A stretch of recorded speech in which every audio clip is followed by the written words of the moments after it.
اوس دلته ځینې دوه رقمي عدد تفریق کوو. موږ لرو 45 منفي د 23.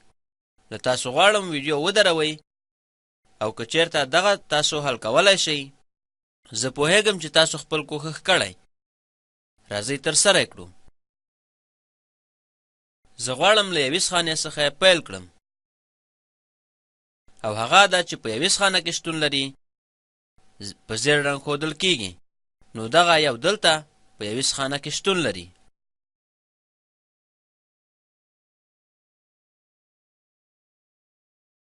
مونږ کولی شو دلته یو د اعدادو ردیف ولرو. هر څه چې په زیړ رنګ دي په 21 ردیف کې شتون لري. په هکله داسې فکر هم کولی شو هر څه چې هلته شتون لري په 21 خانه کې دي. هغه یو شمېر خاص عدد مونږ ته ښیي او وروسته هر څه چې په دویم ردیف کې شتون لري دغه ټول عدد په لسیز خانه کې دي. هغه هم یو شمېر خاص عدد ښیي. یو شمېر عدد د لسیز د 45 عدد له 6 دانې لسه او 5 دانې یوه جوړ ده او 23 عدد له 2 دانې لسه او 3 دانې یوه جوړ ده. یو بله لاره چې دا باید ترسره کړو، نو راځئ چې 21 خانې ته وګورو. زه له 5 دانې یو څخه 3 دانې یو اخلم. 5 دانې یوه منفي د 3 مساوي کیږي په 2 دانې یوه. نو وروسته تاسو کولی شئ لسیز خانې ته لاړ شئ. 6 دانې لس منفي 2 دانې لس مساوي په 4 دانې لس کیږي او دا هم باقي 4 دانې لس. دغه مساوي په 42 دي او یو ځل بیا کولی شم دغه په بیل ډول ولیکم. داسې لیکلی شم، کولی شم 45 ولیکم لکه 6 دانې لس جمع 5 دانې یو.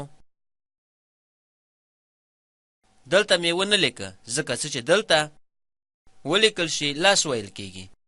دلته یې په ساده ډول لیکم 6 دانې لس. که چېرته زه 23 تفریق کړم د دې په څېر دی لکه ما چې 2 دانې لسه تفریق کړل.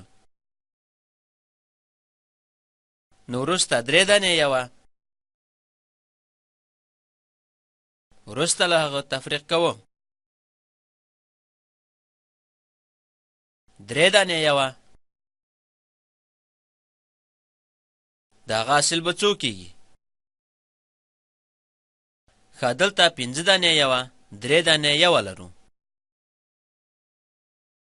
دغه به 2 شي او 6 دانې لسه همداشان 2 دانې لس. ښه، دغه به هم 4 دانې لس وي. 6 دانې لس جمع 5 دانې یو منفي 2 دانې لس منفي 3 دانې یو.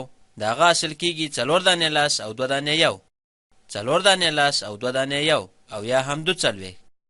د 42 عدد مساوي ده په 4 دانې لس جمع 2 دانې یو.